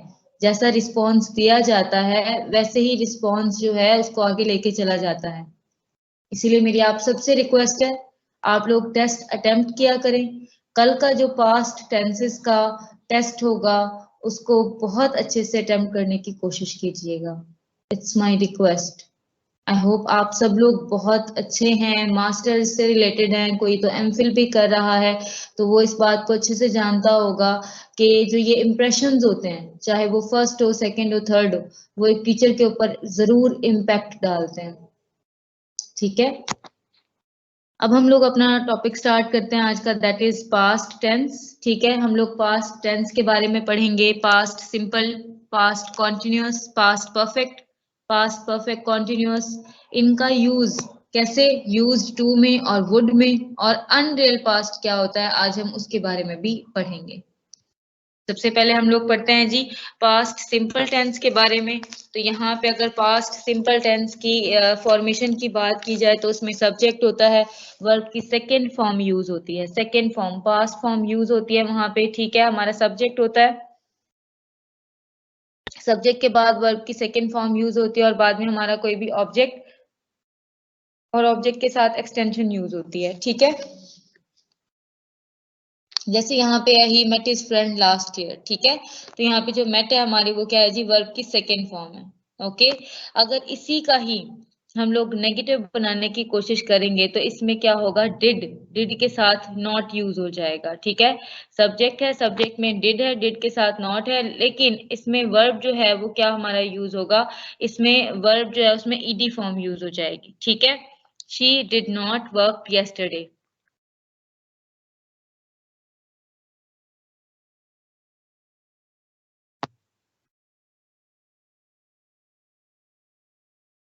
ठीक है। अब उसके बाद यहाँ पे अगर हम इसको इंटेरोगेटिव बनाने की ट्राई करेंगे तो उसमें डिड स्टार्ट में आ जाएगा। तो यहाँ पे क्या होगा, सब्जेक्ट जो है वो डिड के बाद आ जाएगा, डिड ही वर्क yesterday। तो यहाँ पे पास्ट सिंपल टेंस जो है उसके बारे में क्या पता चला कि उसके अंदर हम लोगों ने एक ऐसे एक्शन को रिलेट करवाना होता है जो क्या होता है, कंप्लीट हो चुका होता है। पास्ट सिंपल टेंस के अंदर हम लोग ऐसे एक्शन को रिलेट करवाते हैं जो मुकम्मल हो चुका होता है। इसमें regular form ED verb and irregular form give, gave, given ये भी यूज होती हैं, ठीक है। पास्ट सिंपल टेंस जो है वो यूज होता है किसी भी एक्शन के लिए that occur at definite time, एक डेफिनेट टाइम में अकर होता है, जैसे कि स्टेट में या किसी भी इम्प्लाइड के अंदर इन द पास्ट, पास्ट में, यानी ये किसी भी स्टेट को शो करता है, किसी भी इम्प्लाइड पोजीशन को शो करता है, किसी भी डेफिनेट टाइम को शो करता है जो कि हमारी सिंपल हालत से रिलेट करवाती है और एक्शन इसके अंदर मुकम्मल हो चुका होता है। जैसे the football organization fired the teams coach yesterday, ठीक है, कल वो एक्शन हो चुका है, कंप्लीट हो चुका है। तो क्या किया है जी, फुटबॉल ऑर्गेनाइजेशन जो है उसने फायर किया है टीम को yesterday, कल ही। इसके अलावा यहाँ पे एक ऐसा action that happens immediately after another in the past, past में एक एक्शन मुकम्मल हुआ हो और उसके बाद दूसरा एक्शन भी उसी टाइम हो के मुकम्मल हो गया हो तो वो भी पास्ट सिंपल टेंस में आता है। जैसे ही ओपन द विंडो, पहला एक्शन कंप्लीट हुआ, and shouted to his friend, और अपने फ्रेंड को शाउट करके बुलाया, ठीक है। तो यहाँ पे क्या हुआ जी, वो चीखा अपने फ्रेंड के ऊपर एंड उसने ओपन की विंडो। ये दो अलग अलग चीजें हैं लेकिन यहाँ पे दोनों ही सिंपल पास्ट टेंस से रिलेट करवाते हैं क्योंकि दोनों ही क्या हुए हैं, इमीडिएटली एक के बाद दूसरा खत्म हो गया। अच्छा, यहाँ पे ये हैबिट और स्टेट को भी शो करवाता है, विच आर नाउ फिनिश, जो खत्म हो चुके हो। जैसे my uncle work in super market when he was younger, जब वो यंगर थे तो वो काम करते थे सुपर मार्केट में, यानी एक हैबिट या फिर एक स्टेट जो है वो बताई जा रही है जो कि अब खत्म हो गई है। इसके जो टाइम एक्सप्रेशन है ये आपने याद करने हैं, ये याद करने के लिए होते हैं, ठीक है। इसमें yesterday आएगा, देन इसमें यूज होता है व्हेन, यूज होता है हाउ लॉन्ग अगो, ठीक है, लास्ट नाइट या last week, last month, last year, ठीक है, लास्ट फ्राइडे, लास्ट अक्टूबर, ये एक्सेट्रा एक्सेट्रा ये सारी चीजें यूज होती हैं। या फिर 3 days 3 weeks एक्सेट्रा, या फिर अगो, या फिर इन 1999 या 1998 1992 एक्सेट्रा, ये सारी चीजें यूज होती हैं। ये टाइम एक्सप्रेशन किस में यूज होता है, पास्ट सिंपल टेंस में। यहाँ पे फिर पास्ट सिंपल टेंस के positive, negative and question sentences दिए गए हैं और ये इस वजह से दिए गए हैं ताकि आप लोगों को इन्हें बनाना आ जाए और इनकी फॉर्मेशन प्रैक्टिस के जरिए ही मुमकिन होती है, इसलिए इनकी प्रैक्टिस डाली गई है। He met his wife 6 years ago, ठीक है, तो इसका जब नेगेटिव बनाएंगे तो आएगा ही डिडंट मेट हर, ठीक है। यहाँ पे अगर हर वाइफ करके आगे भी आप कर सकते हो 6 years ago, ये भी आप लिख सकते हो। अच्छा जी, इसके अलावा यहाँ पे did he feel sad yesterday, did he feel sad yesterday, तो उसमें क्या होगा, डिड स्टार्ट में आ जाएगा, ठीक है। I graduated from the university, I didn't graduate, did they watch a movie. तो ये सारे के सारे इसके पॉजिटिव और नेगेटिव क्वेश्चंस हैं, ये आप लोगों की प्रैक्टिस के लिए। आई होप आप लोग इन्हें रीड आउट करेंगे। बात की जाए अगर पास्ट कॉन्टिन्यूअस टेंस की, तो यहाँ पे हमारा सब्जेक्ट आता है, सब्जेक्ट के साथ हमारे हेल्पिंग वर्ब यूज होते हैं जो कि है वाज और वर, और उसके साथ हमारी वर्ब की फर्स्ट फॉर्म प्लस आईएनजी लगती है। अब वाज और वर कहाँ पे यूज होते हैं, आई, ही, शी, इट इनके साथ लगता है वाज। यू, वी, दे इनके साथ हम लगाते हैं वर। ठीक है, तो यहाँ पे आप लोगों ने ये अच्छे तरीके से नोट डाउन कर लेना है कि वाज किसके साथ लगता है और वर किसके साथ लगता है। अगर इनका नेगेटिव बनाना हो तो हमने क्या करना होता है, सब्जेक्ट है, वाज वर है, उसके साथ आगे नॉट लगा देंगे, फिर प्लस वर्ब की फर्स्ट फॉर्म और आईएनजी। अगर हम लोगों ने इनका इंटेरोगेटिव बनाना हो तो हम क्या करेंगे जी, वाज और वर्ब जो है वो स्टार्ट में आ जाएगा, फिर सब्जेक्ट है, फिर हमारी वर्ब की फॉर्म आएगी और साथ में आईएनजी। ठीक है, वर्ब की फॉर्म और आईएनजी आपस में मिलकर बनाते हैं प्रेजेंट पार्टिसिपल, जिसे वर्ब की फोर्थ फॉर्म भी बोला जाता है। जैसे कि she was cooking all morning. ठीक है, she was not sleeping when he comes home, when he came home, and she was sleeping when he came home. ठीक है, ये हमारे क्या हो गए जी, नेगेटिव इंटेरोगेटिव क्वेश्चंस हो गए। अच्छा जी, हम कहाँ यूज करते हैं? We use past continuous tense an action which was in progress जो जारी हो when another action interpret it जब दूसरा action उसको interpret करे, उसमें मुदाखलत करे। ठीक है, we were watching the tennis match when the phone rang। तो यहाँ पे अब पास्ट कॉन्टिन्यूअस में क्या हो गया कि हम वॉच कर रहे थे टेनिस मैच को जब फोन जो है वो बजा। तो यहाँ पे बताया गया है कि एक इमीडिएट एक्शन जो है वो प्रोग्रेस में था, तब दूसरा एक्शन जो है उसने उसको क्या किया, इंटरप्रेट किया। अच्छा, ये इस्तेमाल होता है व्हेन टू और मोर सिमल्टेनियस एक्शंस जो हैं पास्ट के अंदर वो रिलेट करवा रहे हो, दो या दो से ज्यादा। ठीक है, I was writing out the invitations while Philip जो है वाज एड्रेसिंग द इनवेलप्स। ठीक है, मैं जो है वो राइट कर रहा था इनवेलप्स के ऊपर, इनविटेशंस के ऊपर, और वो क्या कर रहा था, एड्रेस कर रहा था, एड्रेस डाल रहा था उन इनवेलप्स के ऊपर। अब ये कहाँ यूज होता है जी, an action which was in progress जो प्रोग्रेस में हो at a state time in the past, किसी पास्ट के स्टेट टाइम में वो एक प्रोग्रेस में हो, वो जारी और सारी हो। ठीक है, we do not mention when the action started और फिनिश, हम ये मेंशन नहीं करते कि एक्शन कब स्टार्ट हुआ कब फिनिश हुआ, हम लोगों को बस इतना पता होता है कि एक स्टेट है जिसके अंदर वो जो एक्शन है वो जारी है। For example, at 7 o'clock last night, I was working out at the gym. यानी last night 7 o'clock में मैं क्या कर रहा था जी, जिम में वर्कआउट कर रहा था। तो यहाँ पे हम एक्शन जो है वो स्टेट का फिनिश है या नहीं उसको मेंशन नहीं करते। इसके अलावा ये डिस्क्राइब करता है एटमॉस्फेयर को या सेटिंग को, to give background information of a story, किसी भी स्टोरी के बैकग्राउंड इन्फॉर्मेशन देने के लिए भी यूज होता है, जैसे long ago there lived a farmer and all that, ये सारा कुछ। इसके टाइम एक्सप्रेशन में आता है while, when, as, all morning, all evening, all day, all week, etcetera. ठीक है, इसके भी एफर्मेटिव, नेगेटिव, इंटरोगेटिव डाले गए हैं, जैसे I was playing, I wasn't playing, was I playing, you were playing, you weren't playing, were you playing. ठीक है, और ये बात याद रखिएगा, इंटरोगेटिव बनाते वक्त आप लास्ट में क्वेश्चन मार्क लगाएंगे। यहाँ पे अगर मैं बात करूं पास्ट कॉन्टिन्यूस टेंस की ही, तो मैं आप लोगों को बता के आई हूँ कि कैसे कैसे वो इस्तेमाल होगा, कैसे अनफिनिश्ड एक्शंस के लिए, कॉन्टिन्यूस जारी और सारी एक्शंस के लिए वो इस्तेमाल होगा। ठीक है, अब अगर पास्ट परफेक्ट टेंस की बात करते हैं, पास्ट परफेक्ट टेंस जो है हमारा, उसमें हमारे पास आता है सब्जेक्ट, सब्जेक्ट के साथ आता है हैड। ठीक है, सब्जेक्ट, सब्जेक्ट के साथ आता है हैड, हैज अब नहीं आता, कुछ नहीं आता, यहाँ पे हैड आता है, साथ में पास्ट पार्टिसिपल यानी कि वर्ब की थर्ड फॉर्म यूज होती है। पास्ट पार्टिसिपल यानी वर्ब की थर्ड फॉर्म यूज होती है, और उसके बाद हमारा ऑब्जेक्ट होता है या फिर एक्सटेंशन होती है। For example, she had finished the test, ये हमारा पास्ट परफेक्ट टेंस है, इसमें जो एक्शन है मुकम्मल तौर पे फिनिश हो चुका है इन द पास्ट, पास्ट के अंदर। अगर इसकी नेगेटिव फॉर्मेशन करनी हो तो हम हैड के बाद नॉट लगा देते हैं, और अगर इसकी इंटेरोगेटिव फॉर्मेशन करनी हो तो हैड जो है वो स्टार्ट में आ जाता है और क्वेश्चन के लास्ट में क्वेश्चन मार्क आ जाता है। अच्छा जी, पास्ट परफेक्ट टेंस जो है वो यूज कहाँ पे होता है? ये एक ऐसे एक्शन में यूज होता है जो कि किसी दूसरे पास्ट एक्शन से रिलेट करवा रहा हो और वो उसका जो स्टार्टेड टाइम है पास्ट के अंदर वो फिनिश हो चुका हो। ठीक है, जैसे जूडी जो है had finished her homework by 7 o'clock, वो 7 बजे ही अपना होमवर्क जो है वो क्या कर चुका है, फिनिश कर चुका है, कर चुकी है, सॉरी। अब यहाँ पे ये एक एक्शन को रिलेट करवाता है विच फिनिश द पास्ट, पास्ट के अंदर फिनिश हो चुका होता है, हुज रिजल्ट जो है was visible at a later point in the past, जो पास्ट में लेटर पॉइंट में हमें उसका रिजल्ट मिला। मैंने मतलब फिनिश तो वो पहले हो गया था लेकिन बाद में हमें क्या मिला, उसका एक रिजल्ट मिला। ठीक है,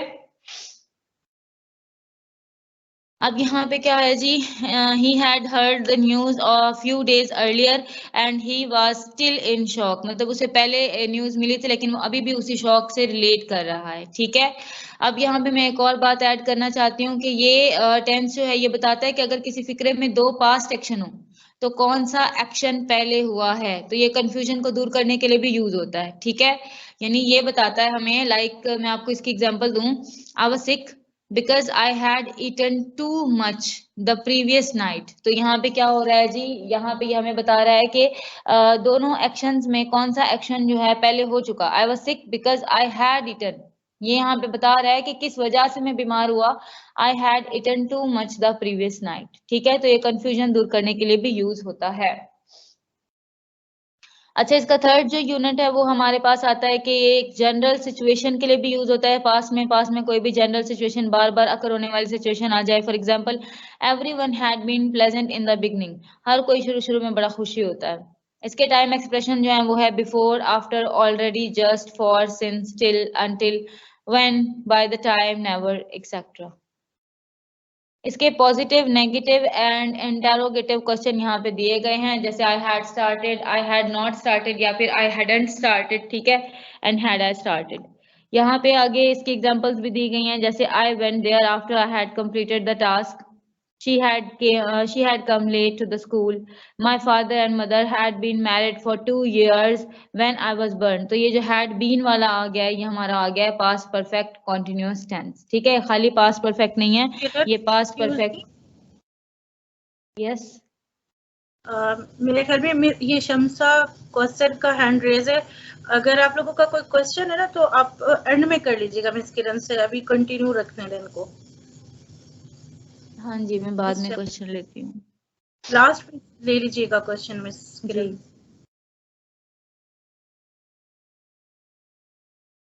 अच्छा जी, तो यहाँ पे आपके पास पॉजिटिव, नेगेटिव और क्वेश्चन सेंटेंसेस जो है यहाँ पे आ गए हैं, आप इन्हें रीड आउट कर लीजिएगा। अब हम लोग बात करते हैं जी पास्ट परफेक्ट कॉन्टिन्यूअस टेंस की। पास्ट परफेक्ट कॉन्टिन्यूअस टेंस जो है इसके अंदर सब्जेक्ट है, सब्जेक्ट के साथ हैड है प्लस बीन है, और बीन लगेगा यहाँ पे, उसके साथ वर्ब की फर्स्ट फॉर्म और आईएनजी लगेगा। ठीक है, जैसे they had been playing tennis. ठीक है, यहाँ पे दे हमारा सब्जेक्ट है, हैड बीन जो है हमारे हेल्पिंग वर्ब है, प्लेइंग जो है हमारी वर्ब की फोर्थ फॉर्म जिसे हम प्रेजेंट पार्टिसिपल भी बोलते हैं, और लास्ट में टेनिस हमारा ऑब्जेक्ट है। अगर इसको नेगेटिव बनाना हो तो हम इसको हैड को नॉट के साथ रिलेट करेंगे या हैडेंट बना देंगे, बाकी फॉर्मेशन वही रहेगी। और इसके अलावा अगर इंटरोगेटिव बनाना हो तो जो हैड है वो स्टार्ट में आ जाएगा। इसके यूजेस देखते हैं। We use the past perfect continuous tense had been और verb plus ing जो है वो यूज करते हैं to put emphasis on the duration of action। यहाँ पे एक्शन ड्यूरेशन यूज होता है और उनको एम्फोसिस करने के लिए, उन पे एम्फोसिस डालने के लिए हम लोग इस टेंस को यूज करते हैं। Which started and finished in the past before another action and start जो इसका stated time होता है past के अंदर usually for और since से relate करवाता है। For और since का इस्तेमाल मैं आपको पहले ही बता चुकी हूँ। The cake had been baking in the cooker for almost an hour when I realized that I hadn't added the eggs। तो यहाँ पे क्या बताया गया है जी, the cake had been baking in the cooker, ये हमारा हो गया past perfect continuous tense for almost an hour when I realized that, मैं रियलाइज किया जब I hadn't added the eggs, तो यहाँ पे ये जो है हमारा पास्ट परफेक्ट टेंस आ गया। अच्छा जी, ये इस्तेमाल होता है for an action which lasted for some time in the past and whose result was visible in the past. यानी ये लास्टेड पहले पास्ट में ही रहता है और उसके जो रिजल्ट है वो भी हमें पास्ट में ही मिलते हैं, जैसे कि he had been travelling all night and he was exhausted. ठीक है, तो यहाँ पे हमें इसका रिजल्ट जो है उस ट्रैवलिंग की वजह से उसके ऊपर क्या बेनिफिट, क्या फर्क पड़ा है उसको, वो भी बताया गया है। इसके टाइम एक्सप्रेशन में for, since, how long, before, until, etcetera ये सब आता है। इसके positive, negative and question sentences जो है यहाँ पे राइट डाउन किए गए हैं। आई हैड बीन है तो यहाँ पे हैडंट बीन आ जाएगा। ठीक है, अच्छा जो मोस्ट इंपॉर्टेंट है इसका वो आ जाता है used to and would. We use, हम use to plus infinitive refer करवाते हैं पास्ट टेंसेस को, पास्ट हैबिट्स को और पास्ट स्टेट्स को पहचानने के लिए, उनकी फॉर्मेशन करने के लिए। In such cases used to जो है उसको रिप्लेस किया जाता है पास्ट सिंपल टेंस से with no change in the meaning. Change नहीं होता मीनिंग में कुछ, लेकिन हम क्या करते हैं कभी कभी यूज्ड टू को किस में चेंज कर देते हैं, पास्ट सिंपल टेंस में, यानी सब्जेक्ट प्लस वर्ब की सेकेंड फॉर्म। ठीक है, जैसे कि when our children were younger they played, या फिर यूज टू प्ले टेनिस। देखें अगर आप यूज टू प्ले टेनिस लगाते हैं तो भी ठीक है, अगर आप उसको पास्ट सिंपल में चेंज करके खाली प्लेड लगा देते हैं तो भी ठीक है। However, for an action that happens at a definite time in the past, we use the past simple not used to। ये बात अब याद रखिएगा, यही चीज मैं आपको समझाना चाह रही हूँ कि अगर आप लोग किसी हैबिट स्टेट को रेफर कर रहे हैं तो आप यूज्ड टू की जगह पे पास्ट सिंपल टेंस लगा सकते हैं, लेकिन अगर उस पास्ट के अंदर आप एक डेफिनेट टाइम दे रहे हैं तो आप क्या करेंगे, पास्ट सिंपल लगाएंगे, यूज्ड टू इस्तेमाल नहीं कर सकते। जैसे I cut the grass yesterday, तो यहाँ पे आप जो है नहीं लगा सकते used to, I used to cut the grass yesterday नहीं लगा सकते। We use would and used to for repeated actions in or routines in the past, या फिर बार बार हमारी कोई रूटीन हो या रिपीटेड एक्शन हो तो हम उसके लिए लगाते हैं। जैसे कि we would, या तो would लगा दें हम या फिर साथ used to लगा दें। would लगाएंगे तो भी ठीक है, used to लगाएंगे तो भी ठीक है। to go out on Saturday nights, ठीक है। the unreal past, the past simple जो है वो यूज होता है रेफर करवाने के लिए टू द प्रेजेंट, प्रेजेंट को भी when they talk about imaginary unreal and impossible situation, ऐसी सिचुएशन जिसमें हम ख्यालात या तस्वुरात की दुनिया में हों, हम अनरियल और इम्पॉसिबल सिचुएशंस को रिलेट करने की कोशिश कर रहे हों, which are contrary to facts in the present, जो बिल्कुल मुतजाद हों जो फैक्ट्स चल रहे हैं प्रेजेंट में उसके। For example, if she had the money she would buy a flat, ठीक है। if she had the money यानी ये एक अनरियल पास्ट है, जरूरी नहीं है उसके पास पैसा आ भी जाए, ठीक है, सपोज किया जा रहा है। if she had the money she would buy a flat, तो यहाँ पे हम would लगा देते हैं इसके साथ। और अगर सपोज की बात की जाए तो हम कहते हैं सपोज या supposing you were offered the position what would you do, मतलब तुम्हें एक ऐसे पोजीशन मिले जो तुम सपोज भी नहीं कर सकते, यानी तुम्हें प्राइम मिनिस्टर ऑफ पाकिस्तान बनाने की अगर कोशिश की जाए जिसे तुम सपोज भी नहीं कर सकते तो तुम क्या करोगे, तो इसमें भी हम क्या करेंगे जी, सिंपल टेंस यूज कर सकते हैं। इसके अलावा विश के लिए किसी भी आई विश या फिर इफ ओनली और आई विश जो है इस्तेमाल हो सकते हैं। I lived in my own flat, ये भी हमारा एक अनरियल पास्ट है, मतलब वो जस्ट विश कर रहा है। अच्छा, वुड रादर, यहाँ पे प्रेजेंट की बात की जाए अगर, I had rather you invited the Smiths, ठीक है, I had rather you invited the Smiths, तो यहाँ पे प्रेजेंट की बात हो रही है। एज इफ या एज थ्रू अगर यूज हो जाए, जॉन जो है एक्टेड एज इफ या फिर as though she know everything, यहाँ पे एज इफ जो है और एज थ्रू है ये आप इकट्ठे लगा सकते हैं, सॉरी एज दाउ है।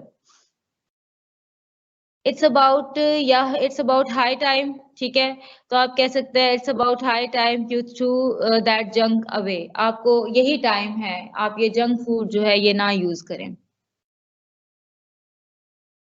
इसके अलावा यहाँ पे जो पास्ट परफेक्ट होता है यूज होता है रेफर, ये सॉरी ये मैं डबल इमेज जो है यहाँ पे मैंने डाल दिया, तो ये एक ही इमेज है। अगर आपने इससे रिलेटेड कोई क्वेश्चन करना है अब तो आप कर सकते हैं। की बात करते हैं और साथ ही साथ मैं आपको इसके कैरेक्टर्स के बारे में बताती जाती हूँ। मिसेस क्लैरिसा डेलोवे ये वाइफ हैं और रिचर्ड डेलोवे की ये वाइफ हैं, ठीक है। रिचर्ड डेलोवे एक पॉलिटिकल लीडर भी हैं, पॉलिटिशियन भी हैं और ये उनकी बीवी हैं, बड़ी लग्जरियस किस्म की जो लाइफ है वो गुजार रही हैं। मिसेस डेलोवे जो है वो कवर करता है one day from the morning to night in women's life, women की लाइफ में। क्लैरिसा डेलोवे जो है वो एक अपर क्लास की हाउसवाइफ है, walks through her London neighbourhood to prepare for the party, वो एक पार्टी के लिए प्रिपेयर कर रही है, पार्टी में जाना चाहती है, सॉरी एक पार्टी अरेंज कर रही है वो अपने हस्बैंड के लिए। और एक और बात बता दूं, जो पॉलिटिशियंस होते हैं अगर वहां पे कोई पार्टी अरेंज होती है तो बहुत ज्यादा बड़े लेवल पे होती है क्योंकि वहां पे अपर क्लास के लोग आते हैं। She will host that evening when she returns from flower shopping, वो जाती है फ्लावर शॉपिंग के लिए और फिर वहां से आती है। An old suitor and friend जो पीटर वेलिश है वो drops by her house unexpectedly, अब यहाँ पे अगर मैं पीटर वेल्च की बात करूं तो ये एक ऐसा पर्सन है जो कि क्लैरिसा डेलोवे का कॉलेज का फ्रेंड है, और फ्रेंड नहीं कहूंगी मैं उसे, उसका एक पैशनेट लवर कहूंगी जो उससे बहुत ज्यादा मोहब्बत करता था।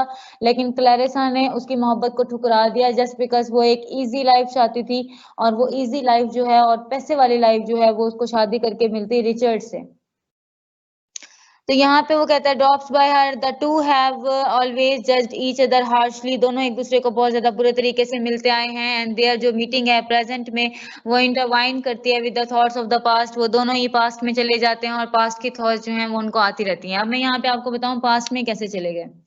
तो वर्जीनिया वुल्फ का जो नॉवल है स्ट्रीम ऑफ कॉन्शियसनेस के अंदर लिखा गया है, यानी वहाँ पे पास्ट प्रेजेंट और फ्यूचर का ब्लेंड होता है, कभी वो पास्ट में चली जाती है, कभी फिर से प्रेजेंट में आ जाती है, कभी फ्यूचर के बारे में थॉट्स आती हैं उसको, तो वो हमेशा लिखती है स्ट्रीम ऑफ कॉन्शियसनेस के बारे में ही। अब यहाँ पे अगर बात की जाए इयर्स अर्लियर, क्लैरिसा जो है वो रिफ्यूज करती है पीटर का मैरिज प्रपोजल, और जो पीटर है वो कभी भी उससे बढ़ नहीं पाता क्योंकि वो उससे बहुत मोहब्बत करता है क्लैरिसा से। पीटर आज क्लैरिसा को कहता है कि वो हैप्पी है अपने हस्बैंड के साथ, अपने हस्बैंड रिचर्ड के साथ हैप्पी है, but before she can answer उनकी जो डॉटर है। अब डॉटर किसकी, तीसरा करेक्टर आया हमारे पास एक और, मैं आपको दोबारा से बता रही हूँ। क्लैरिसा डेलोवे जो है वो वाइफ है, रिचर्ड डेलोवे उसका हस्बैंड है, इनकी एक 17 साल की बेटी है जिसका नाम है एलिजाबेथ डेलोवे। और यहाँ पे एक और करेक्टर इंट्रोड्यूस हुआ था पीटर वेलिश, जो कि क्या है जी, क्लैरिसा डेलोवे का टीनेज लाइफ का पैशनेट लवर है। अब यहाँ पे अगर बात की जाए इसकी बेटी आ जाती है जी, बेटी आने के बाद अच्छा जी, बेटी आ जाती है, एंटर करते हैं रूम में, पीटर जो है वो चला जाता है and goes to Regents Park. ये बात याद रखिएगा, पार्क का नाम याद रखिएगा, Regents Park. He thinks about Clarissa's refusal which still obsessed him. अब वो क्लैरिसा के रिफ्यूजल के बारे में सोचता आया है हमेशा से, और वो उसको आज भी ऑब्सेस करता है। अब यहाँ पे मैं आपको बता दूं इस नॉवल के अंदर मिसेस डेलोवे के साथ साथ एक और स्टोरी भी चलती है, यानी दो स्टोरी चलती हैं जो आपस में इतना ज्यादा कनेक्ट भी नहीं है एक दूसरे से। अब दूसरी स्टोरी जो है वो स्टार्ट होती है, वो है सेप्टिमस की। क्या नाम है जी उसका, सेप्टिमस नाम है, Septimus Warren Smith. Septimus Warren Smith जो है ये उसका नाम है, दोबारा से बता रही हूँ, सेप्टिमस वैरन स्मिथ। ये वर्ल्ड वॉर 1 में इंजर्ड हुआ था, ठीक है, और इसके अलावा यहाँ पे वो वहां इसको जब वो इंजर्ड हुआ था तो इसको शेल शॉक नाम की बीमारी हो गई थी, SHELL शेल SHOC के शेल शॉक। यानी यहाँ पे इसका वॉर के अंदर ही, वर्ल्ड वॉर 1 के अंदर ही इसका एक फ्रेंड था एवंस, EVANS एवंस इसका फ्रेंड था जिसकी डेथ हो गई थी, और इसको आज भी हेल्यूसिनेशन होती है, इसको अपना वो जो फ्रेंड है एवंस वो नजर आता है। सेप्टिमस और उसकी जो इटालियन वाइफ है लुक्रेजिया, वो पास टाइम इन रेजेंट पार्क, वो भी रेजेंट पार्क में होते हैं। They are waiting for Septimus appointment with Sir William Bradshaw. Sir William Bradshaw Septimus का डॉक्टर है, सर विलियम ब्रैडशो। उससे पहले भी इसकी जो वाइफ है जिसका नाम है जी लुक्रेजिया, लुक्रेजिया इसको किससे चेक करवा चुकी है जी, डॉक्टर इसके विलियमसन जो है उससे चेक करवा चुके हैं, लेकिन इससे इतना ज्यादा कोई फर्क नहीं पड़ा। अब ये सर विलियम ब्रैडशॉ जो है इससे इसकी अपॉइंटमेंट है। ये एक सेलिब्रेटेड किस्म का साइकियाट्रिस्ट है। बिफोर द वार सेप्टिमस जो है वाज बडिंग यंग पोइट, वो एक यंग पोइट होता था, लवर होता था शेक्सपियर का। लेकिन बाद में क्या हुआ जी, वो रोमांटिक उसके जो पेट्रियोटिक रीजन है वो आहिस्ता आहिस्ता खत्म हो गए, वो नंब हो गया वॉर के हॉरर्स देख के, क्योंकि जो भी वॉर से रिलेट हुआ है ना आज तक वो उसके हॉरर्स वगैरह को देख के बिल्कुल खत्म हो गया, नंब हो गया। जब इसका फ्रेंड एवंस जो है वो मर जाता है, he felt little sadness. Now Septimus जो है सीज नथिंग ऑफ अर्थ, मतलब उसको कुछ अच्छा ही नहीं लगता इंग्लैंड के अंदर जिसके लिए वो लड़ाई करे, वो लॉस्ट कर देता है अपनी डिजायर अपनी सोसाइटी के अंदर रहने की भी। बहुत दफा सुसाइड करने की कोशिश करता है, वो बिलीव करता है कि जो लेक ऑफ फीलिंग जो है उसका वो एक क्राइम है, और इस क्राइम की वजह से उसे जीने का कोई भी हक नहीं है। क्लियरली सेप्टिमस जो है वो एक्सपीरियंस करता है वॉर को परमानेंटली, वो उसको स्केयर करती है, और he has serious mental problem. However sir William जो है वो उसकी बात नहीं सुनता सेप्टिमस की, और वो कहता है कि ये इसका सिर्फ और सिर्फ लेक ऑफ प्रोपोर्शन है, मतलब वो चीजों को सही तरीके से तरतीब में या तनासुब में नहीं रख पा रहा। सर विलियम जो है वो प्लान करता है कि वो सेपरेट करेगा सेप्टिमस को फ्रॉम लुक्रेजिया, और वो उसको भेज देगा एक मेंटल इंस्टीट्यूट में इस कंट्री के जहाँ पे उसका इलाज हो सके। अब स्टोरी दोबारा शिफ्ट करती है मिसेस डेलोवे के घर पे। रिचर्ड डेलोवे जो है वो लंच कर रहा होता है दो लोगों के साथ बैठ के, एक का नाम होता है जी ह्यूज वाइट विटबर्ग और दूसरा विटब्रेड, और दूसरी जो उसके साथ बैठी होती है वो होती है लेडी ब्रुटन। ये मेंबर होते हैं हाई सोसाइटी के। ये रिचर्ड के साथ, क्योंकि वो पॉलिटिशियन है, उसके साथ लंच कर रहे होते हैं। The man help lady Burton to write a letter to Times London. London Times वहाँ का बहुत बड़ा फेमस एक अखबार है, वहाँ पे वो उसको लेटर लिखने के लिए आपस में बैठे हुए होते हैं। आफ्टर द लंच रिचर्ड जो होता है वो घर चला जाता है। क्लैरिसा के लिए बहुत सारे रोजेस भी साथ लेके जाता है। वो इंटेंड करता है कि वो क्लैरिसा को बताएगा कि वो उससे कितनी ज्यादा मोहब्बत करता है, जो वो आज तक नहीं बता पाया बिकॉज बहुत ज्यादा टाइम हो गया, उसने उसे ऐसा कहा नहीं है। क्लैरिसा कंसीडर करती है कि लोगों के दरमियान में जो अफेक्शंस होनी चाहिए हस्बैंड वाइफ की, वो उनके दरमियान में नहीं है। ठीक है, तो अब वो कोशिश करता है क्लैरिसा को बताने की, लेकिन ऐसा नहीं होता। क्लैरिसा जो है उसको नहीं बता सकता। अब यहाँ पे उसी टाइम पे क्लैरिसा जो है वो देखती है एलिजाबेथ जो है उसकी डॉटर, उसकी एक हिस्ट्री टीचर होती है जिसका नाम है मिस किलमैन। वो बड़ी एक सिंपल किस्म की औरत है और वो दिखने में भी इतनी ज्यादा प्यारी नहीं है। तो मिस किलमैन और एलिजाबेथ जो होते हैं वो बाहर शॉपिंग के लिए जा रहे होते हैं, क्योंकि पार्टी की तैयारियां चल रही है ना, तो वो शॉपिंग के लिए जा रहे होते हैं। दो ओल्डर वुमेन जो हैं वो एक दूसरे को देखते हैं और दोनों ही एक दूसरे से नफरत करती हैं। किलमैन जो है उसको पसंद नहीं होती क्लैरिसा, और क्लैरिसा को पसंद नहीं होती किलमैन। क्लैरिसा को लगता है कि किलमैन जो है वो उसकी बेटी को रिलीजियस बना रही है, और जो किलमैन है वो कहती है क्लैरिसा बहुत ही ज्यादा मॉडर्निस्टिक है, उसे ऐसा नहीं होना चाहिए।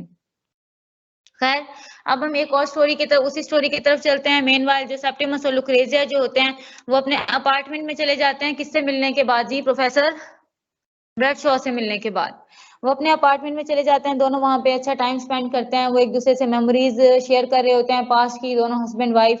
तो उसी टाइम पे वहां पे जो प्रोफेसर है वो आज डॉक्टर होम्स, जिसके बारे में बता रहे थे, जो पहले इलाज कर रहा था इसका, डॉक्टर होम्स आ जाता है और वो कहता है कि उसको लेके चलना है जी कहाँ पे? मेंटल हॉस्पिटल में। तो इस डर से, क्योंकि पहले भी वो सुसाइड अटेम्प्ट कर चुका होता है सेप्टिमस, तो वो क्या करता है जी, वो छलांग लगा लेता है अपने ही घर के विंडो से और उसकी मौत हो जाती है। अब वहां पे सेप्टिमस की क्या हो गई है जी? मौत हो गई है। पीटर जो होता है वो हेयर करता है एम्बुलेंस को go to pick up by Septimus body. अब पीटर जो है वो देखता है, जानता है वो सेप्टिमस को, ठीक है, और वो उसको, उसकी बॉडी जब वो देख रहा होता है कि वो जा रहे हैं और वो उसको पिक कर रहे हैं, तो वहां पे वो क्लैरिसा की पार्टी में उसकी बॉडी को पिक करने के बाद चला जाता है। ठीक है, अब वहां पे जी है, वहां पे कौन कौन मिला? एक और पर्सन है सेली। सेली जो है वो क्लैरिसा की फ्रेंड है, वो भी पार्टी में आई हुई होती है।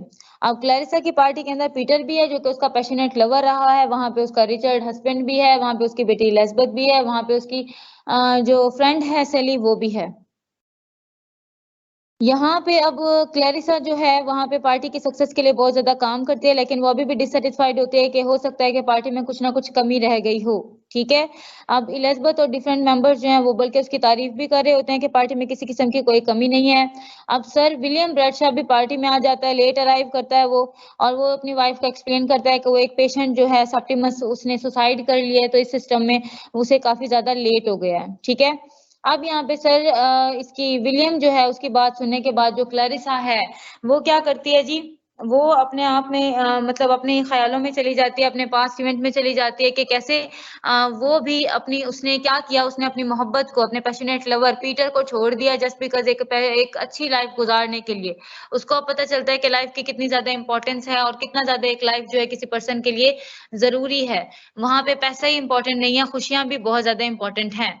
लेकिन वहां पे तमाम लोग पार्टी के अंदर उसका वेट कर रहे होते हैं कि क्लैरिसा नहीं आई होती, पीटर से भी नहीं मिली होती, वो अपनी फ्रेंड सेली से भी नहीं मिली होती अभी तक। तो क्लैरिसा जो है वो अपने पास की जितनी भी सारी मेमोरीज हैं उनको पीछे पसे पुश्त डाल के पार्टी में आ जाती है, सबके साथ अच्छा बिहेव करती है और सबसे मिलती है एक्साइटमेंट के साथ। यहाँ पे जो हमारा ये नॉवल है ये एंड हो जाता है।